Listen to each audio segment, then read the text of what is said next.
الحمدللہ رب العالمین والصلاة والسلام علی رسولہ الکریم اما بعد السلام علیکم ورحمۃ اللہ وبرکاتہ۔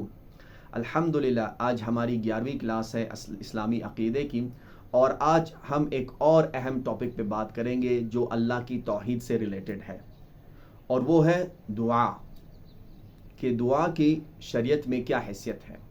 کہ جب ہم اللہ تعالیٰ سے دعا مانگتے ہیں تو کیا صرف ہم اللہ تعالیٰ سے کچھ مانگ رہے ہیں یا ساتھ ساتھ ہم عبادت بھی کر رہے ہیں۔ یہ بہت اہم ٹاپک ہے کہ ہم جب اللہ تعالیٰ سے اپنی کوئی حاجت مانگتے ہیں، اپنی ہمیں کوئی بیماری ہو، کوئی مسئلہ ہو، اور ہم اللہ سے دعائیں مانگے کہ اللہ اس کو حل کر دے، تو کیا یہ صرف اللہ سے مانگنا ہے یا یہ عبادت بھی ہے۔ تو سب سے پہلے قرآن کریم میں اللہ سبحانہ وتعالیٰ سورہ مومن میں سورہ نمبر 40 آیت نمبر 60 میں اللہ سبحانہ وتعالیٰ فرماتا ہے، اعوذ باللہ من الشیطان الرجیم، وقال ربكم ادعوني استجب لكم ان الذين يستكبرون عن عبادتي سيدخلون جہنم داخرین۔ اور تمہارے رب نے فرمایا تم مجھے پکارو، میں تمہاری دعا قبول کروں گا، یقیناً وہ لوگ جو تکبر میں آ کر میری عبادت سے منہ موڑتے ہیں ضرور وہ ذلیل و خوار ہو کر جہنم میں داخل ہوں گے۔ اللہ سبحانہ وتعالیٰ شروع میں فرماتا ہے کہ تمہارا رب فرماتا ہے کہ تم مجھ سے دعا مانگو، میں تمہاری دعا کو قبول کروں گا، اور پھر فرماتا ہے اللہ سبحانہ وتعالیٰ کہ جو میری عبادت سے تکبر کرتا ہے اور میری عبادت نہیں کرتا تو اللہ فرماتا ہے میں اس کو جہنم میں ڈالوں گا۔ پہلے دعا کا ذکر کیا، اور پھر اللہ نے فرمایا کہ جو میری عبادت سے اعراض کرتا ہے تکبر میں آ کے تو اس کو میں جہنم میں داخل کروں گا۔ تو اس آیت سے ہمیں پتہ چلتا ہے کہ دعا مانگنا یہ عبادت ہے۔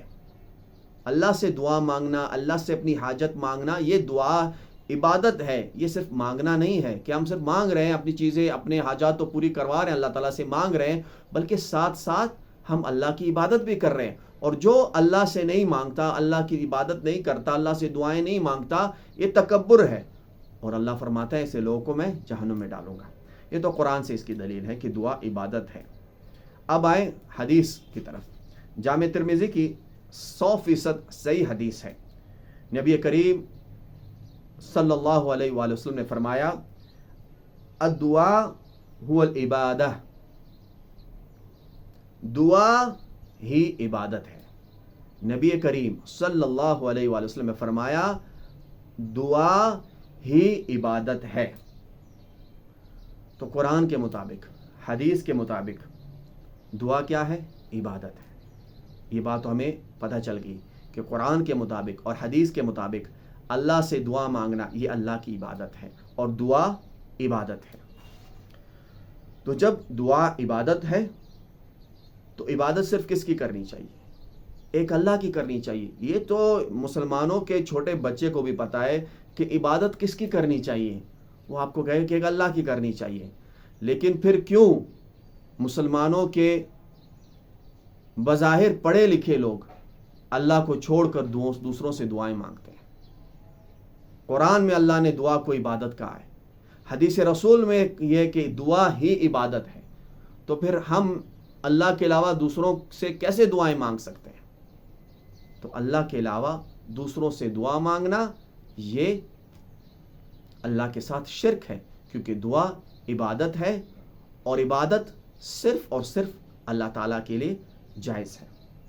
اب ہم جب یہ بات کرتے ہیں کہ اللہ کے علاوہ کسی اور سے دعا نہیں مانگ سکتے، تو کچھ لوگ جن کے دلوں میں شرک و بدعت کا مرض ہوتا ہے، یا کچھ بیچارے جن کو نہیں معلوم ہوتا ہے اور جہالت کی وجہ سے وہ کہتے ہیں کہ اچھا اگر ہم اللہ کے علاوہ دوسروں سے نہیں مانگ سکتے تو پھر ہم آپس میں ایک دوسرے سے جو مدد مانگتے ہیں، مثال کے طور پر میں نے کسی کو بول دیا مجھے ایک گلاس پانی کا دے دو، یا کسی نے مجھ سے کہا کہ میں نے کسی کو کہا کہ اللہ کے علاوہ کسی سے دعا نہیں مانگنی چاہیے، مدد نہیں مانگنی چاہیے، تو اس نے مجھے کہا کہ اچھا تم اپنے گھر والوں سے، اپنی والدہ سے یا اپنی وائف سے کیوں کہتے ہو کہ میرے لیے پراٹھا بناؤ، میرے لیے کھانا بناؤ، کیوں مدد مانگ رہے ہو؟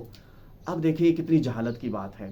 یقیناً اللہ تعالیٰ مشرک کی جو ہے یا بدعتی کی جو ہے وہ عقل کو وہ لے لیتا ہے، کیونکہ ایک دوسرے سے اسباب کے تحت، یعنی جو چیزیں آپ کے سامنے نظر رہی، گلاس نظر آ رہا ہے کہ آپ یہ گلاس مجھے دے دو، یہ دعا نہیں ہے۔ شریعت میں یہ اس کو دعا نہیں کہتے کہ ایک دوسرے، یہ تعاون ہے، یہ آپس میں ایک دوسرے کی مدد ہے جو کہ جائز ہے، بلکہ قرآن کریم میں اللہ سبحانہ و تعالیٰ سورہ مائدہ میں دوسری آیت میں اللہ سبحانہ و تعالیٰ فرماتا ہے وَتَعَاوَنُوا عَلَى الْبِرِّ وَالتَّقْوَى وَلَا تَعَاوَنُوا عَلَى الْإِثْمِ وَالْعُدْوَانِ، کہ آپس میں ایک دوسرے کے ساتھ نیکی اور پرہیزگاری کے کاموں میں مدد کرو، لیکن گناہوں کے کاموں میں مدد مت کرو۔ جو نیکی کے کام ہے، جو اچھے کام ہے، ایک دوسرے کی مدد کرنا، یہ تو اللہ کا حکم ہے قرآن میں، اور یہ دعا میں آتا ہی نہیں، یہ دعا نہیں ہے۔ دعا یہ ہے کہ آپ غیبی چیزوں کے لیے کسی کو پکارو، غیبی مدد کے لیے کسی کو پکارو، یہ دعا ہے۔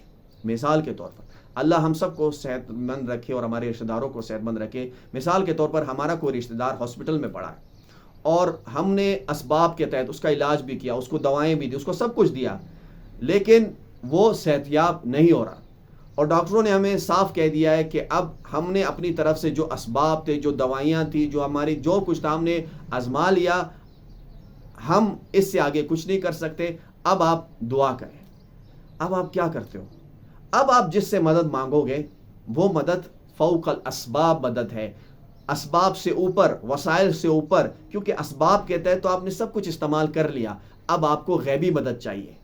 تو اب اگر آپ اللہ کو پکارتے ہو تو یہ آپ اللہ سے دعا مانگ رہے ہو اور اللہ کی عبادت کر رہے ہو، لیکن اگر آپ کسی اور کو پکارتے ہو، علی حجویری کو پکارتے ہو، گنج بخش کو پکارتے ہو، فلانا ڈمکانا، جو بھی نام ہے ان کے، ہر شہر ہر گاؤں میں اپنے اپنے پیر، اپنے اپنے بت بنائے ہوئے ہیں، اگر آپ اس وقت اللہ کو چھوڑ کر ان لوگوں کو پکارتے ہو تو پھر آپ ان سے دعا مانگ رہے ہو اور ان کی عبادت کر رہے ہو، اور آپ اللہ کے ساتھ شرک کر رہے ہو۔ تو میرے مسلمان بہن بھائیوں، دین آسان ہے، لیکن اگر انسان سمجھنا چاہے، اگر انسان فرقواریت کو چھوڑ دے، اگر انسان تعصب کو چھوڑ دے تو دین آسان ہے۔ اللہ کا فرمان، رسول اللہ صلی اللہ علیہ وسلم کا فرمان، یہ دین ہے۔ تو قرآن کے مطابق، حدیث کے مطابق دعا عبادت ہے، اور عبادت صرف اللہ کی کرنی چاہیے، اور کسی کے لیے عبادت جائز نہیں ہے۔ اگر ہم کسی اور کی عبادت کرتے ہیں، کسی اور سے دعا مانگتے ہیں تو ہم شرک کر رہے ہیں۔ اللہ تعالی ہمیں شرک سے محفوظ رکھے۔ اچھا، ایک بات یہ ہے کہ کل جو ہے 9 ذی الحجہ ہے، تو کل آپ نے جو ہے انشاءاللہ روزہ رکھنا ہے، کیونکہ یہ روزہ انشاءاللہ آپ کے اگلے سال اور پچھلے سال کے گناہوں کو معاف کرے گا، انشاءاللہ اس کے ذریعے اللہ معاف کرے گا۔